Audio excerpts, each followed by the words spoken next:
guys, and welcome to another video. So today I'm going to be sharing with you something that I am so proud that I can finally do. What that is, I mean, you read the title, is sourdough bread. Now, I have a long and storied history with sourdough. I first tried to make it back in like 2017 from like scratch, like make my own starter, make the bread, everything like that.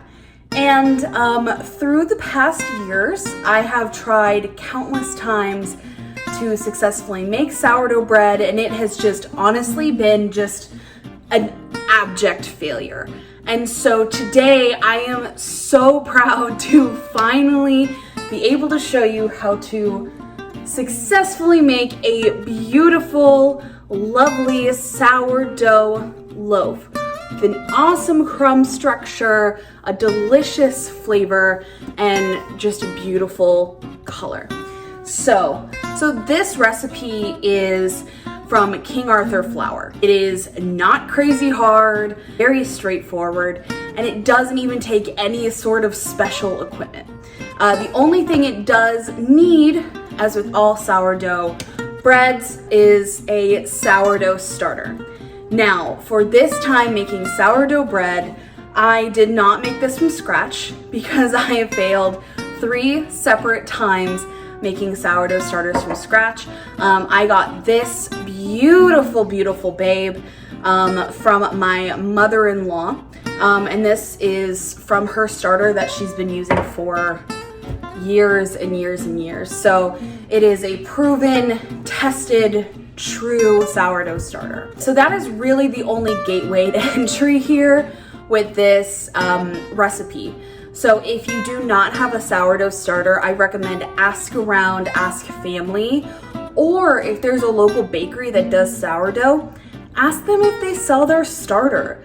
I know in Washington there were a few bakeries that did, but I was just a bit too prideful, if I'm honest, to ask them for their starter, which honestly I really wish I did, because having a weekly sourdough loaf is absolutely amazing. I make this every week on Sunday, and I start the process on Friday. And each step, honestly, I think the longest step takes 10 minutes, and that's when you actually knead the dough. But each step is very quick. You do it over a weekend, and by Saturday afternoon, you have a delicious sourdough loaf for the entire week, and your whole house smells like bread, and it is a win-win. Literally everyone wins, the universe wins, the sourdough wins, everyone wins. So this is my steps to make my weekly sourdough loaf. I hope you enjoy. Please let me know if you have any questions, and the recipe is going to be down below. Step 1 on day 1 is to feed and double your starter. So you're going to take your starter from the fridge. I like to set it on the counter for about an hour to warm up and add it to the bowl. You'll see it's bubbling, happy, alive, and well. And to that, we're going to give it a good drizzle of honey. This sugar helps support the yeast. To that, you're going to add 1 cup of warm water and mix. Once that's all mixed in, you're going to add 2 cups of all-purpose flour and mix. And it should come together a little like this. Then you're going to cover and let sit on your counter for about 2 to 4 hours. After a few hours and it's doubled, you'll see a lot of bubbles, a lot of activity, and you are good to go. So take what you need for the recipe you're about to make, and for the rest, put in a jar with a lid and store in your fridge. On with our bread. So step 2 on day 2, the night before you're baking, you're going to make your sponge. Take 1 cup of your starter, I like to make it a healthy cup, and pour it into a bowl. Then, you guessed it, a good drizzle of good honey. Next, you're going to take 1.5 cups of warm water and add it to your starter and honey and give it a good mix.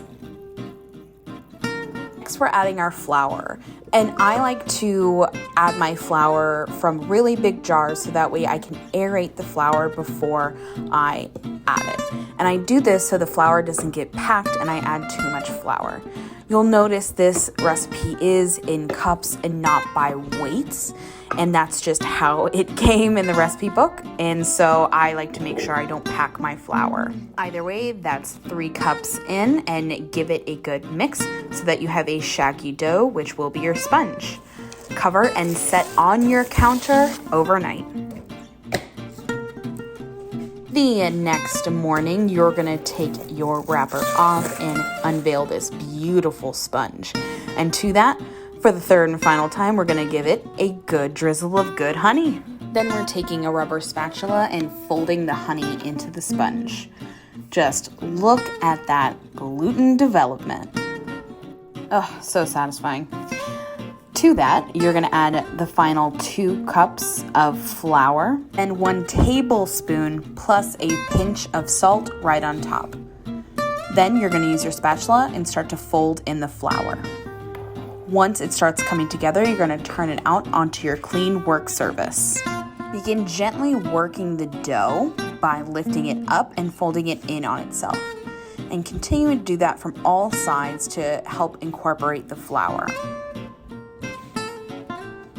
After a few seconds, your dough will begin to form. If you find it's sticking to your work surface and your hands a lot, give it a good sprinkling of flour as you work the dough. You'll notice it start coming together once it's not sticking on your hands or on the counter as much. And that is when you start the clock. Get a comfy mat, put on a book or a podcast, and knead your dough. So my rule of thumb is I like to knead it for about 10 minutes, and then I do what's called a window pane check. So you're gonna take a chunk of the dough after 10 minutes and spread it thin. So what you're checking is to see if it holds its elasticity. So you can see through it, but it doesn't tear. So for this first check, I thought I was almost there, but it did tear at the end. So what I did is I added the tester dough back in and kneaded it for about 2 more minutes. And then after that, you'll see this test passed with flying colors. So just add it back in, give it a couple kneads, and then shape into a ball, and then add back to a floured bowl, cover with flour, and then wrap and let rise. It was a nice day, so once it was covered, I let it rise outside. After an hour and a half, I brought it in from outside and prepared my dish. So I use a stone dish and I put parchment paper down at the bottom. Then I use a little bit of butter and I grease the sides, particularly the corners. Then I roll out my dough, flatten it just a little bit, and I shape. And I do that just by rolling it into a log, trying to make it as even as possible, and then folding in the sides. Once I have my shape about right, I get my pan and add my dough to the pan. Then, again, cover and rise for the final time. Let rise for about another hour and a half. Then it's time for the big show. A very important part is to score your bread. I use this bread scorer by Bread Bosses. I literally just got it on Amazon. And so you take your bread scorer and you score right down the middle. Try to go as quickly and as deeply as possible. If you have to go back in, that's fine. So I went right down the middle and then added some on the sides. And then I am baking this 415 on a lower rack for about 30 to 40 minutes or until a deep golden brown.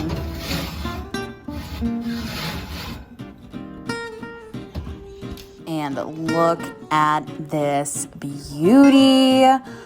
I'm so happy with how this turned out. There was some splitting on the ends, but that is totally normal and okay because that is what gets eaten first anyways and is still totally sliceable.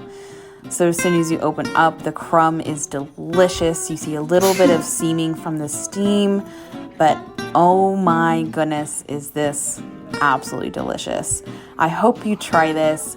Please use this recipe. It really opened up the doors for me, and enjoy.